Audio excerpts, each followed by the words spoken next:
Hello students, आज बात करते हैं ऐसे टॉपिक के बारे में जिसको बच्चे पता नहीं कितना टफ समझ लेते हैं लेकिन आज आपको एहसास होगा कि इंग्लिश के पेपर में 11 और 12वें वाली में इससे आसान चीज़ कोई हो ही नहीं सकती।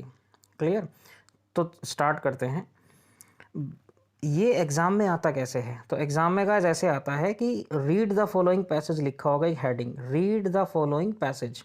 तो यहाँ उसके नीचे क्या होगा, एक पैसेज होगा, read the following passage carefully and answer. अब यहाँ आंसर जो होंगे ना इसके नीचे लिखेंगे, क्वेश्चन नंबर 1, क्वेश्चन नंबर 2। तो आपको क्या करना, पैसेज दिया रहेगा उसको पढ़ना है, रीड द फॉलोइंग लिखा है, उसके क्वेश्चन नंबर 1 में लिखा होगा make a note, make a note, है ना, वो नीचे दे रखा है मैंने उदाहरण, उससे क्लियर हो जाएगा। अब दूसरा क्वेश्चन क्या है, राइट समरी। तो समरी आपको पहले बता देते हैं, जो आपको पैसेज को समझ में आ गया पढ़ के उसको कम शब्दों में लिखना है, वो तो हो गई समरी, है ना, 2 या 5 या जितने मार्क्स की है वो दे रखा होगा। नोट मेकिंग जो है ये समरी से ज़्यादा मार्क्स की होती है, डबल ट्रिपल मार्क्स की होती है ना। अब नोट मेकिंग समरी से भी आसान है गाइस, बहुत ही ज़्यादा सिंपल है। अच्छा, एक चीज़ और है, मैं दोनों के लिए ही बता दे रहा हूँ साथ में, जिसको इंग्लिश पढ़नी और समझनी दोनों अच्छे से आती है उसके लिए भी वो बहुत ही बढ़िया तरीके से लिख देगा। और जिसको समझ में नहीं आती कि भाई पढ़ ही सकता है कि हाँ कम से कम इतना तो है, पढ़ लेगा टूटी फूटी, तो वो भी एक इस नोट मेकिंग को तो पेपर में छोड़ के नहीं आएगा, गारंटी है मेरी, अगर वीडियो को अंत तक देखेगा तो मैं दोनों को साथ साथ में बताता चलूँगा ना। अब फॉर्मेट देखिए, फॉर्मेट स्टार्ट होता है टाइटल से। तो सबसे पहले हर जगह टाइटल ही लिखा जाता है, इसमें कुछ अजीब बात नहीं है। सबसे पहले आपको लिखना है टाइटल। टाइटल पहले मैं उनको बता दूं जो समझ सकते हैं, पढ़ के अर्थ निकाल ले एकदम बेहतरीन, उनके समझ में आ गया, उनको क्या करना है, उनको आइडिया लग ही जाता है कि हाँ इस चीज़ के बारे में है भाई ज़्यादा बात इसमें, तो उनको वो चीज़ लिख देनी है यहाँ पे, टाइटल हो गया उनका। जिसको समझ में नहीं आता लेकिन पढ़ रहा है तो उसके लिए एक सरल सा इलाज है भाई, या तो पहली लाइन में एक शब्द होगा या फिर जो बार बार रिपीट हो रहा है ना शब्द, उसी को छाप दो भैया ऊपर, हो गया तुम्हारा टाइटल। क्लियर है? नीचे पता लग जाएगा उदाहरण में। अब उसके बाद क्या करना है, उसके बाद आपको ये फॉर्मेट तैयार करना है, मतलब टाइटल के नीचे ना, टाइटल के बाद जो है आपको बस क्या करना है, इतना सा ही याद रखना है गाइस, इतना सा बस, बाकी तो इसको रिपीट करना है। टाइटल के बाद ये वाला जो हिस्सा ना, ये वाला पॉइंट जो है, बस इसको रिपीट करना है, नंबर अलग हो जाने हैं, बाकी चीज़ फॉर्मेट यही चलता रहेगा आगे तक, जितनी दूर तक आप ले जाना चाहें, 3 तक, 4 तक, 5 तक, जितने पॉइंट आप लिखना चाह रहे हैं, लेकिन 3-4 पॉइंट में ठीक निपट जाता है, कोई दिक्कत नहीं है, 4 पॉइंट में ज़्यादा से ज़्यादा, है ना। अब ये आपको फर्स्ट पॉइंट क्या लिखना है, आपने नंबर डाला 1। अब इसमें इंपॉर्टेंट आपको ये बात ध्यान रखनी है गाइस, आपको छापना नहीं है पैसेज उठा के कि एक पहरा जैसे करते हैं ना, उसमें अनसीन पैसेज में उठा के क्वेश्चन लिखा और आंसर छापिया, वैसे नहीं करना, आपको फ्रेज के रूप में लिखना है। मान लीजिए आपको सेंटेंस था कि Delhi is the capital of India, तो आपको Delhi is the capital of India एक लाइन नहीं लिखनी, यहाँ पे पूरा सेंटेंस नहीं लिखना, कभी भी किसी में भी नहीं लिखना, नोट मेकिंग में कहीं भी आपको पूरा सेंटेंस नहीं लिखना, आपको लिखना है दिल्ली फिर comma capital of India, the capital of India, या द कैपिटल ऑफ इंडिया पहले लिख दीजिए और दिल्ली बाद में, ये फ्रेज है पूरा, it should not be close. तो आपको हमेशा क्या ध्यान रखना है, पॉइंट लिखा है ना, उसके बारे में क्या करना है, एक फ्रेज के रूप में लिख दिया, द कैपिटल, मान लीजिए आपने लिखा द कैपिटल, फिर इसका सब पॉइंट बनाना है, इसका सब पॉइंट है मान लिया 2, 1 का 2, है ना, तो इसमें क्या लिख दिया आपने, Delhi, Delhi a beautiful city, ऐसे करना है। फिर इसका point number 3, the centre of the India, मतलब जो भी उसमें पैसेज में दे रखा है ना, जो भी आपको मिलता रहे उसी को आपको लिखते जाना है। फिर अगर ये बात ख़त्म हो जाती है तो आपको फिर अगला चीज़ पकड़ लेनी है, उसमें फिर डालना है, यही डालना है, दूसरा पॉइंट डाल दिया, फिर उसका सब पॉइंट बनाया, उसका सब पॉइंट, है ना। फिर अगर ज़रूरत पड़ती है तो इसका भी बना सकते हैं, जैसे 2.3.1, है ना, सब पॉइंट भी बना सकते हैं, सब पॉइंट भी बना सकते हैं, है ना, जहाँ तक आपको लग रहा है कि आप बना सकते हैं वहाँ तक बना सकते हैं, उसमें कोई दिक्कत है नहीं। फिर ऐसे तीसरा है, तीसरे का आपने लिखा, फिर तीसरे का सब पॉइंट बना दिया, सब पॉइंट, फिर देखिए तीसरे के दूसरे का भी एक पॉइंट बना दिया, सब पॉइंट हुआ, ठीक। अब यहाँ पे सोचने वाली और समझने वाली बात ये है, फॉर्मेट की इंपॉर्टेंट चीज़, यहाँ आपको ना जैसे आप लिखते जाएंगे, जैसे आपने यहाँ कुछ पॉइंट्स लिखे फिर यहाँ कुछ पॉइंट्स लिखे, आपको इसमें एब्रीविएशंस भी यूज़ करने हैं। आपको जो मन करे, जिसका मन करे और जैसा मन करे एब्रीविएशन बनाने का, उसको यूज़ कर सकते हैं। एब्रीविएशन क्या होता है? किसी भी चीज़ का छोटा रूप। मान लीजिए डॉक्टर को हम लोग क्या बोलते हैं, ये तो सबको पता है ना, कॉमन सा है। डॉक्टर को शॉर्ट में क्या बोलते हैं? DR। इंजीनियर को शॉर्ट में क्या बोलते हैं? ER। तो ये जो DR ER है, और मिस्टर और मिसेज नहीं होता, मिस्टर एंड मिसेज, ये एब्रीविएशंस होते हैं। यानी किसी भी फ्रेज का, किसी भी वर्ड का छोटा रूप क्या कहलाता है? एब्रीविएशन। तो आपको इसमें ना कहीं भी जिसमें आपका मन करे, इसमें है, इसमें है, इसमें जिसमें आपका मन करे, आप किसी भी शब्द को एब्रीविएशन बना सकते हैं। एब्रीविएशन कैसे बना सकते हैं, है ना? मान लीजिए मैंने आपको बोला था अभी कि आपने पॉइंट लिखा 1, पॉइंट नंबर 1, पॉइंट नंबर में लिखा दिल्ली। मान लीजिए आपने लिखा Delhi the capital, the capital. ठीक, अब आपने फर्स्ट का फर्स्ट पॉइंट लिखा, सॉरी, फर्स्ट का फर्स्ट यानी इसका सब पॉइंट बना दिया ना। इसमें आप क्या लिखेंगे? The country India. तो इंडिया को आप इन लिख सकते हैं या फिर केवल आई लिख सकते हैं, या IND भी लिख सकते हैं। मतलब जैसे आपका मन है वैसा आप लेटर लिख दो, एक आध 2 लेटर लिख दो, जो भी आपका मन है वैसे लिख सकते हैं। ऐसे ही आपको एक एक 2 करके हर एक में एब्रीविएशन का भी यूज़ करना है अपने मन से। क्लियर है? जो आपका समझ में आए। एजुकेशन आ गया तो EDU, बस ख़त्म।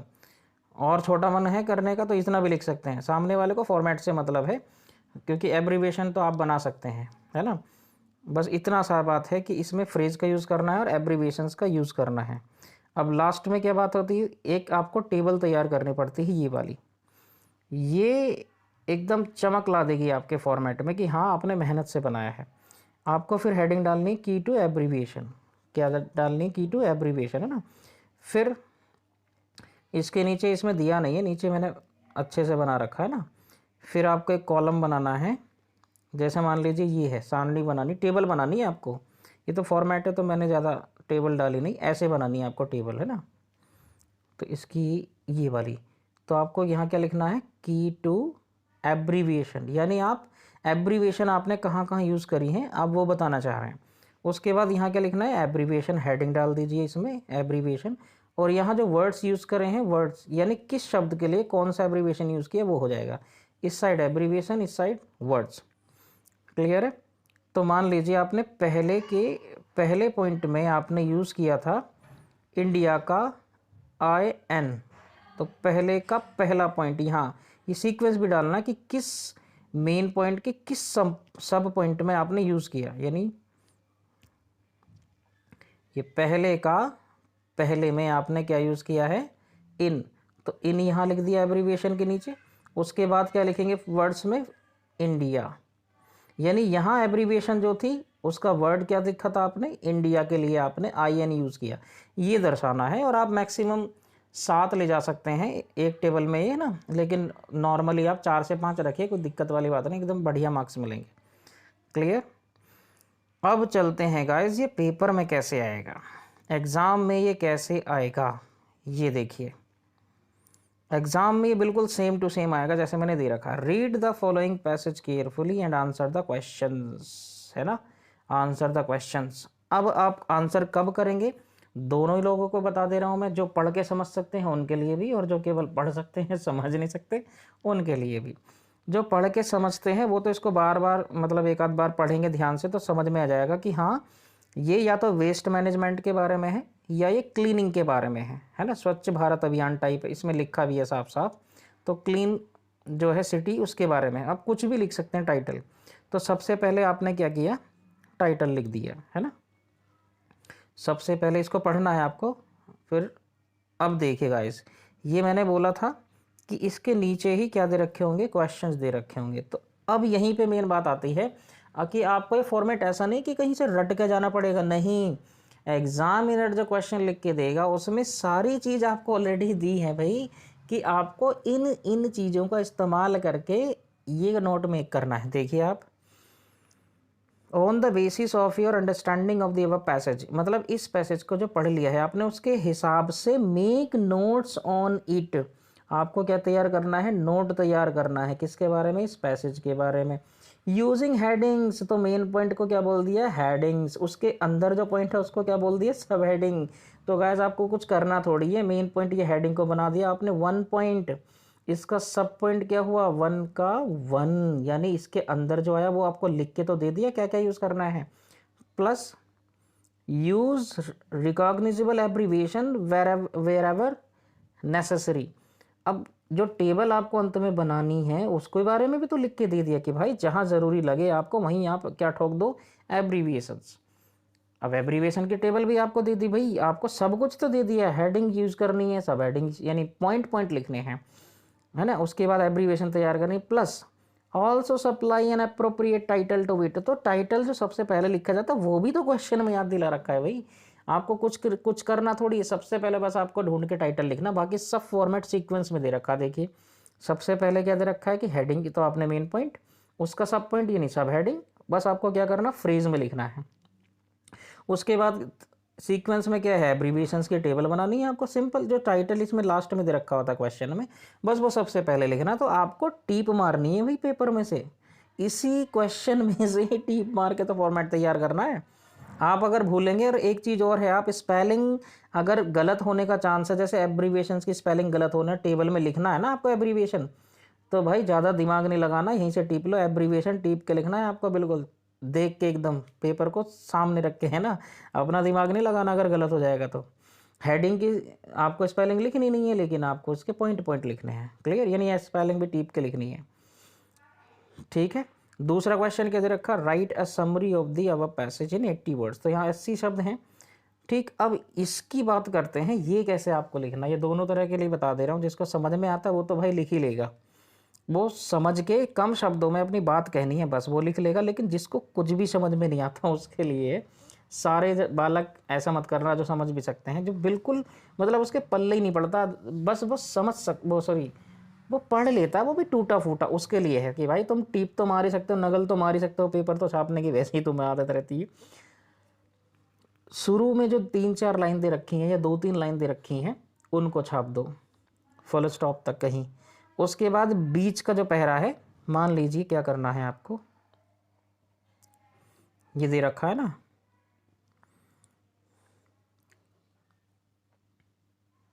ये आपको क्या करना है, मान लीजिए आपने यहाँ से स्टार्ट करा, यहाँ से स्टार्ट करा और यहाँ तक छाप दी समरी के शुरुआत में, ठीक। उसके बाद क्या करा, यहाँ से कहीं यहाँ से छाप दी, यहाँ से लेनी है यहाँ तक, या कहीं से भी जहाँ से आपका मैं यहाँ से यहाँ तक वो छाप दी बीच की, है ना। और अंत में क्या करना है आपको, 2-4 ये मान लीजिए यहाँ की छाप दी, यहाँ से यहाँ तक, या जहाँ भी आपको लग रहा है 2-3 लाइन 2-3 लाइन मतलब आपको एक पैसेज में से बीच बीच में से सेंटेंस उठा के वहाँ चिपका दीजिए, आपका काम हो गया जी समरी का भी। ये ऐसा क्वेश्चन है, आप खुद ही समझ रहे होंगे, इतना आसान भी आता है क्या, है ना। तो आपको फॉर्मेटिव का भी दे रखा है क्वेश्चन में, कैसे लिखना है। समरी मैंने बताई दी भाई, समझ में आती है तो well and good, otherwise you can copy the sentences from the passage, है ना। तो बहुत ही सिंपल है ये भी। अब ये बनेगा कैसे, देखिए गाइस, ये निकल के आया हमारा नोट मेकिंग। सबसे पहले हमें क्या करना था, टाइटल देना था। तो देखिए गाइस, इसको पैसेज को बार बार पढ़ के हमें ये समझ में आया कि ये या तो क्लीनिंग के लिए है या वेस्ट मैनेजमेंट के लिए है। तो किसी पढ़े लिखे आदमी ने पढ़ लिया मेरे जैसे ने कि हाँ इसका जो फोकस है वो किस पे है, वेस्ट मैनेजमेंट पे। तो टाइटल क्या हो गया हमारा, वेस्ट मैनेजमेंट। टाइटल हेडिंग नहीं डालनी, टाइटल लिखना है सीधे, क्लियर। उसके बाद आपने लिखा सब पॉइंट, सॉरी मेन पॉइंट, इसका मेन पॉइंट आपने लिखा regions for keeping cities clean. इसको आपने देखिए यहाँ कहीं भी सब्जेक्ट प्लस वर्ब, पूरा सेंटेंस नहीं लिखा, छोटा छोटा लिखा है। अब इसमें और मज़े की बात देखेगा, ये जो क्वेश्चन बना हुआ है इसमें तो और भी बढ़िया कर दिया, आसान कर दिया। इसमें अगर आप देखें तो reasons for keeping cities clean, इसके आगे जो लिखा था ना, to keep the residents healthy, है ना, ये इन्होंने यहाँ सीधे ना लिख के ये सब पॉइंट में लिख दिया। आप यानी आप क्या कर सकते हैं, सेंटेंस जो है उसको तोड़ तोड़ के एक के नीचे एक लिखते जाइए और उसको नंबर देते जाइए, ऐसा भी तो कर सकते हैं ना। भाई आपने रीज़न लिखा, उसका रीज़न क्या दे दिया, रीज़न के लिए बाद आपने इसका पॉइंट बना दिया, टू कीप रेजिडेंस हेल्दी, उसके बाद हेल्थ डिपेंड्स ऑन, अब देखिए हेल्थ डिपेंड्स ऑन का अगला हिस्सा यहाँ लिख दिया, देखो health depends on personal cleanness, है नहीं, क्लीनलीनेस ऑफ सिटी। देखिए इसके दोनों जो आगे लिखे होंगे ना, जो यहाँ लिखा होना था health depends on personal cleanliness, cleanliness of city कॉमे अलग के लिए, वो उसने कुछ सामने नहीं लिखा इसके साथ में, सेंटेंस को ही तोड़ के यहाँ लिख दिया। तो गाइस इसमें कुछ करना ही नहीं है, इसमें सेंटेंस को तोड़ तोड़ के सब पॉइंट बनाने हैं। ऐसे ही आपको जितना आपको लगता है, मान लीजिए 3 पैराग्राफ में ना जो आपका पैसेज दिया है उसमें 3 सब पैराग्राफ हैं, तो एक एक पैरा का कोई सेंटेंस उठाइए तोड़ के, पहला पॉइंट का सब पॉइंट, फिर दूसरा पैरा उठाया तो दूसरे पॉइंट का सब पॉइंट, फिर तीसरा उठाया तीसरे पॉइंट का सब पॉइंट, और अगर कहीं है ही नहीं टूटा हुआ तो आप किसी में से भी कहीं भी 3-4 पॉइंट तक बना के ऐसे लिख सकते हैं। आपको क्या करना है, तोड़ तोड़ के लिखना। देखिए reasons for waste management being promoted through SBM। अब यहाँ पे इंपॉर्टेंट बात शुरू होती है, वही वाली एब्रीविएशन वाली। मैंने क्या बोला था, एब्रीविएशंस भी यूज़ करने, फ्रेज के रूप में तो लिखना ही है, तो फर्स्ट एब्रीविएशन इसने यहाँ यूज़ कर ली। आप इसमें भी यूज़ कर सकते थे, हेल्थ के लिए आप ऐसे लिख सकते थे, है ना, सिटी के लिए आप सी लिख सकते, जो भी आपका मन था वो लिख सकते थे। अब यहाँ पे ये यूज़ किया गया है SBM। उसके बाद देखिए टू सैनिटाइज, इंपॉर्टेंट को इन्होंने एब्रीविएशन के रूप में लिख दिया जो इनको आती थी, है ना। फिर थर्ड वाले में इन्होंने WM लिख दिया। क्लियर है। तो यही आपको पेपर में करना, बहुत ही सिंपल फॉर्मेट में, बहुत ही ज़्यादा लड्डू है, इससे बढ़िया, इतने ईजी, इससे भैया आसान चीज़ तो कुछ है ही ना सच में। अब ये क्यों बनाए हैं आपने भैया एब्रीविएशन, तो आपको लास्ट में क्या करना है, की टू एब्रीविएशंस, है ना, की टू एब्रीविएशन। तो देखिए आप एब्रीविएशन से लिखा है, ये एब्रीविएशन है, ये वर्ड से हेडिंग बना दिया आपने, तो 1 2 3 4 4 यूज़ किए इन्होंने, 4 दिखा दिए। अब ये SBM कहाँ से आया, तो देखिएगा ये है ना, ये रहा SBM कहाँ था ये, इसमें टेबल में छूट गया है ना। SBM कहाँ लिखा था, दूसरे पॉइंट के पहले पॉइंट में, तो यहाँ आपको लिखना है, ये टेबल आपको पूरी ऐसे बनानी है ना, ये मिस हो गया होगा, सॉरी मुझसे। 2.1 SBM है, तो इसका पूरा रूप क्या है, स्वच्छ भारत अभियान, यानी मिशन, है ना, सॉरी मिशन, अभियान नहीं। फिर ये लिखा इम्पॉर्टेंट के लिए IMP लिखा है ना, तो ये दूसरे के दूसरे में है, तो 2.2 इसके सामने लिख दिया, और इसका क्या लिखा है आपने, इम्पॉर्टेंस, है ना, जो भी पैसेज में दिया होगा।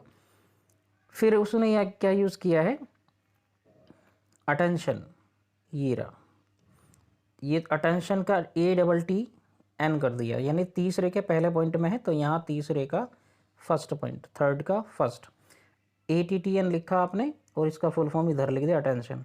और लास्ट आता है WM, तो WM कौन से में है, थर्ड के दूसरे में WM हो गया। और WM को मतलब है क्या है, वेस्ट मैनेजमेंट। लो जी आपका हो गया, जैसे आप लिख देंगे नोट मेकिंग पूरा, और मैं गारंटी दे रहा हूँ आपका एक भी मार्क्स नहीं कटेगा, एक भी मार्क कटेगा ही नहीं काट सकता कोई भी भाई, इसमें सब कुछ पका पकाया तो दे रखा है, वो काट ही नहीं सकता, है ना। बहुत ही सिंपल है, समझ में आ गया होगा। फिर भी अगर आपको दिक्कत है कोई तो आप कमेंट में कर सकते हैं। अब इसकी समरी क्या है भाई, समरी में टाइटल लिख देना शुरू में, है ना, टाइटल लिख दिया आपने, ऊपर का टिप के लिखना है, नीचे टाइटल जो आपने लिख दिया। अब उसके लिए क्या है, जिसने पढ़ा है उसने तो भाई ऐसे लिख दिया, बाकी जिसने नहीं पढ़ा, मतलब जिसने समझ लिया वो तो अपनी भाषा में लिखेगा, जिसने नहीं समझा तो देखिएगा इस ये है 2-4 लाइन शुरू की उतारा, 2-4 लाइन बीच की उतारा, 2-4 लाइन अंत की उतार दो, हो गई जी समरी तुम्हारी। क्लियर।